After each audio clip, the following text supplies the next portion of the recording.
Here I was, waiting on my first review of the year to be Echo. And then I saw this show, and I do not want it to become a hidden gem by the end of 2024. So my name is Ren, and this is my review of The Brother's Sun.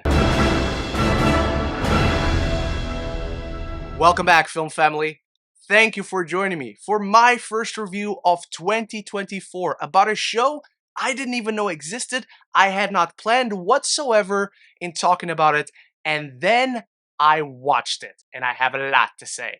When the head of a powerful Taiwanese triad is shot by a mysterious assassin, his eldest son, legendary killer Charles Chairleg's son, heads to Los Angeles to protect his mother Eileen and his naive younger brother Bruce, who's been completely sheltered from the truth of his family until now. These are my favorite kind of shows. The shows I put on a whim and completely fall in love with their characters, their story, and their entire mythology. This is such a culturally rich show with such richly defined characters, and it brings together all its story threads in immensely rewarding ways. Little things throughout the story that they plant seeds for and then come back in monumental ways. Characters there are so well defined that the biggest characteristic about them, the most memorable thing about each of these characters, is what gets ultimately tested by the time the show ends. This just dropped last Friday on Netflix. I don't know if anyone else is watching it. I sure don't see anyone else talking about it, but if you're not watching The Brother's Sun, you should put it down on your watch list. This show is fantastic. On the surface, it is so many familiar things put together. It's a coming of age story. It's a college comedy. It's a martial arts movie. It's a gangster movie. It is a comedy about family, a drama about family being brought together and seeing where allegiances lie. So it has all these different elements. It has a cop procedural element into it all. And every time we have mixes like this on shows, one or two of these story threads really don't work. They're easily the most boring part. And in here, somehow, they make it all work. And they're all directed and written in immensely stylized ways.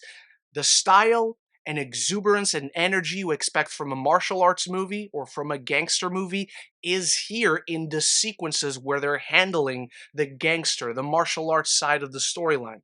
If you're doing college or a young boy living with his elder mother and he's lying to her about wanting to do improv instead of paying his college tuition with the money she gives him.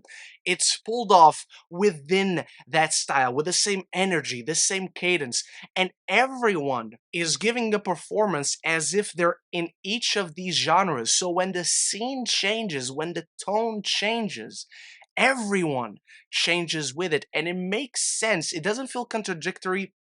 It doesn't take away from the immersion or anything, because the show spent such a great time, effective time, at defining who these characters are, how they see the world, and the kind of world they come from. This show starts with Chairleg's son baking as he's watching Great British Bake Off and then just kicking the shit out of three dudes that burst into his apartment. And so immediately you blend two genres.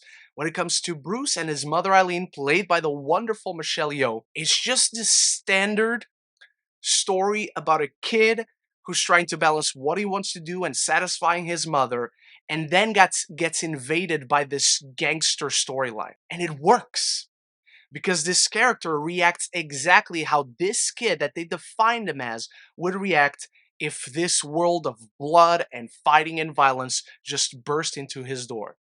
And so when you blend all these worlds together and you blend characters from each of these worlds together, you get a great recipe for comedy.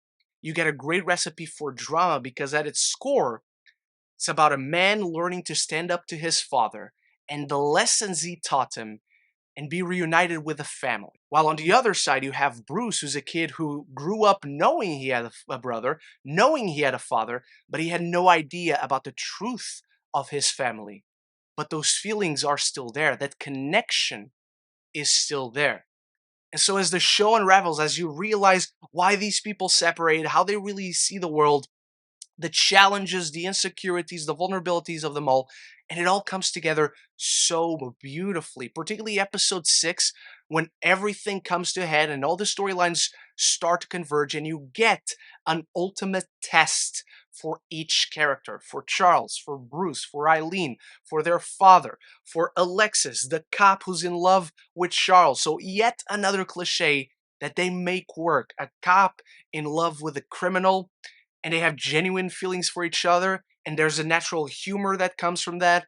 It's just fantastic how they manage to take all these pieces that on the surface you would think this is not going to work. I have seen this before. And then all of it works, all of it is good. I would watch just a cop procedural show within this series. I would watch just a gangster show within this series. I would watch just the martial arts show within this series. And the action is spectacular. We just recently lost Warrior on HBO Max. It's been canceled after season 3. I just shouted it out on my top 5 shows of 2023. This gave me that fix. The action is brutal. The stunts are spectacular. It's shot with such an energy and vibrancy to it. The directors and writers can really work not only with creating a world, but really with characters and relationships that matter, that you are invested in. And so each of these elements you would watch because they're the best version of each of these archetypes. When it gets to this brother relationship between Bruce and Charles, you know from the beginning Charles craves normalcy and Bruce craves mattering, having some power. So when it comes to them being together, one wants a little bit of the other's life. And so it's so rewarding to see them on this journey, earning something from themselves, becoming better than what they were, and eventually learning to be a family together. And because they have all these preconceived notions about each other, because they have been brothers for their entire lives, even if separated, when it comes to those moments of emotional vulnerability, it doesn't feel cheap, it doesn't feel shortcut, it's always been there. And how it really comes together is it's so satisfying. And I've been talking to all the praises for the show because it deserves it. It's romantic, it's action packed, it's funny, it's really, really funny. And at its core, you have this family broken apart, wanting to be put back together now that they have the chance, even under the circumstances. And that's the most rewarding storyline of this entire show. The core of the show, this family being together, Charles wanting to let go of this life, of his anger issues, not wanting to be a killer like his father designed him to be. You have this man that is constantly tested because the lesson is protect the family. He goes on to Los Angeles, he goes on to find his brother and his mother to protect the family. But what does that really mean? Because he had never had a lesson taught by a mother. And Bruce never had any of the lessons he learned throughout his life taught by a father. And so they're both missing this relationship in their life from their formative years. That's why it all works. There's layers to it all. There's layers to the characters. When action is going down, it means something internally. When Bruce is wanting to do improv because he doesn't really want to study to be a doctor, those skills come into play when he has to submerge himself into this gangster world. And I will say, there is a big story thread that I have not mentioned yet, because even though everything else surprisingly works, the storyline that is individually this show's is the weakest part for me. And that is the storyline with the assassins. This is the plot that kicks the show into gear. Charles is attacked by 3 masked assassins, all wearing red ribbons. Turns out it was a trap to lure his father out, and they shoot him. This is why he goes to LA in the first place.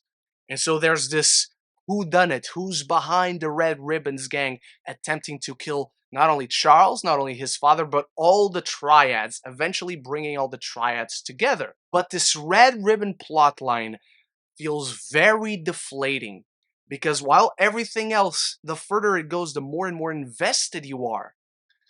This Red Ribbon saga just drags for so long, and at a certain point, quite early in the show, You're keyed into what's going on. You know the answer. But then the show just drags it down even more. And so when you find out the answers is not satisfying, and then the resolution they give to this plot line is the most unsatisfying, uneventful of them all. By the time this plot line that kicks off the show is done, there's 2 episodes left. Thankfully, those 2 episodes are fantastic. They're focused on all the storylines, all the characters. They're mixing in all the ingredients that you love about this show. But there is something quite disappointing at seeing the bigger picture that brought everything else together, and it's the one that really doesn't matter. And so I didn't feel wholly satisfied with that. I didn't feel wholly satisfied with the very ending to Alexis's storyline, the cop who's in love with Charles. I felt there was one scene missing when it comes to the resolution of what she wants and how her storyline concludes. But other than that, if you're a fan of action, of martial arts, of gangster stories, if you're a fan of comedy and like those movies that have these incredibly refined tonal balances, The Brother's Son is something you do not want to be under your radar. This show just kicked off 2024 television with so much promise for me. This is everything I could want in a show, and that's sort of these familiar themes. It's pulling them off in different ways. It's doing something different with the ideas, but it has familiar themes to everything, everywhere, all at once. And I can tell you, to me, this is my everything, everywhere, all at once. I fell in love with the characters. I fell in love with their story. I was so emotionally invested. I was audibly reacting to certain sequences in this show.